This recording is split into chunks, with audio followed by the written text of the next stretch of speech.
কিমান অকাত আছে, অকাতটো কৈ দিছোঁ মই। মুৰ্ছিদাবাদত বাবৰি মছজিদ বনাই আছে, ঠিকেই আছে। এটা বাবৰি মছজিদ ৰাম মন্দিৰ বনাইছে, সেইটো বনাইছে ঠিকে আছে। আমি একো কৰা নাই। এতিয়া বনাই আছে, এত পকৰে লাগি আছে। মই আসামৰ মানুহ কৈ আছোঁ, আসাম বুলি নহয়, ভাৰতৰ মানুহ কৈ আছোঁ। এতিয়া ইমানে, আমিতো অসমত থাকোঁ, অসমৰ কথাই ক'ম। ইমানে যে মানুহবিলাক লগাই আছে, এইটো হুলস্থুল মানে ছ'চিয়েল মিডিয়াত চব বোলে কি কৰি আছে, ফকতীয়া কথা পাতি আছে, এইটো কথা নকয়। মুৰ্ছিদাবাদত যদি বাবৰি মছজিদ বনাব, অসমত এটা ৰাম মন্দিৰ বনাওকচোন, তেতিয়াই ক'ম দালালবিলাকক। এইটো নকয়। যদি অসমত ৰাম মন্দিৰ বনাই, মই 10,000 টকা দিম। মই মিস্ত্ৰী মানুহ, তাক মই 10,000 টকা দিম। পইচাটো কোনো ডাঙৰ নহয়, মোৰ যিটো অকাত আছে সেইটোও দিম। 10,000 টকা দিম। মোৰ ল'ৰা ছোৱালী 5টা, এইটো কাম কাৰণে মই 10,000 টকা দিম। কথাটো হ'ল এইখিনি কথা।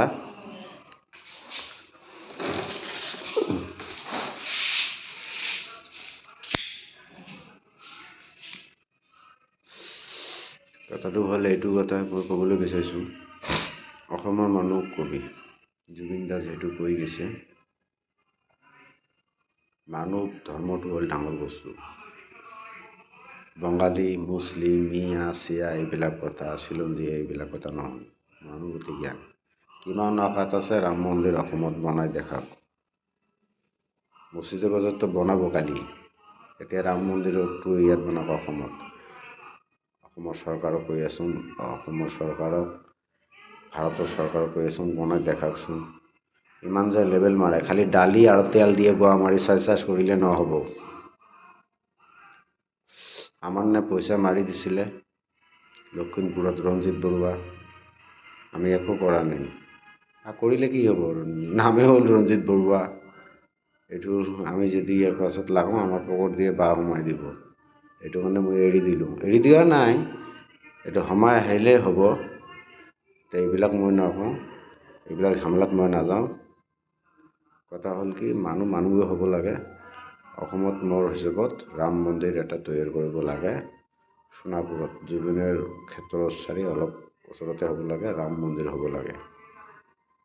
ৰাম মন্দিৰটো হ'লে মোৰ কাৰণে ভাল হ'ব। মানুহ ধৰ্মটো চবফালে ভাল হ'ব। ৰাম মন্দিৰ মানেতো চব নামানে, আপুনি ৰামক মানে নে নামানে এইটো মই নাজানো দেই, মুছলিম মানুহ মই। মছজিদ বনাই ৰামটোও মই ভাবোঁ আপোনাৰ ৰামেই বোলে ডাঙৰ বস্তু, ৰামটোৱে হ'ল ডাঙৰ। যদি ডাঙৰ বস্তু হয় তাহলে বনাই দিয়ক।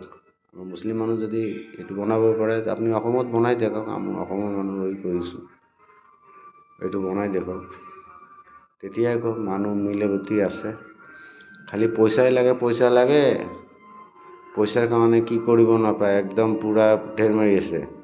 দৰকাৰ হিমন্তৰ বহুত পইচা আছেতো, পইচা আছে নহয়, মাটি কাটি পূৰা হিচাপ নাই।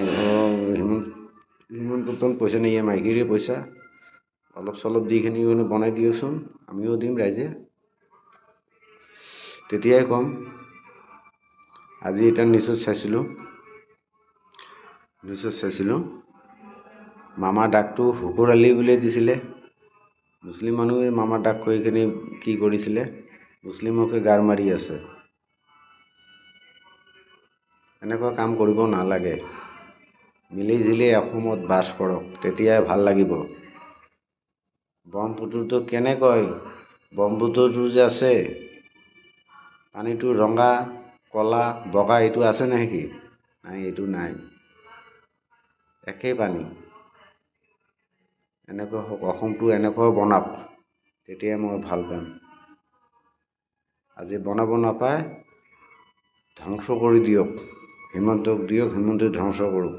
বিজেপি চৰকাৰে ধ্বংস কৰি দিয়ক, আমি মুছলিম মানুহ একো নকৰোঁ।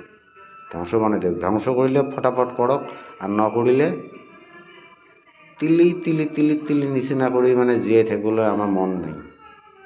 মাৰিলে একেবাৰে মাৰক, নহ'লে তিলি মাৰিব নালাগে। আৰু কেতিয়াবা যদি আমি তিলি যদি সহ্য কৰিব নোৱাৰোঁ, তেতিয়া কথাটো বেয়া হ'ব। এইটো কাৰণে একেবাৰে মাৰাটোৱে ভাল হ'ব, এইটো মোৰ কথা। মই এইটোৱে বিচাৰোঁ। ৰাইজ আমি জানি না ভিডিঅ' লিষ্ট লাইভ কি লাইভ এইবিলাক শ্বেয়াৰ টেয়াৰ এইবিলাক নাজানো।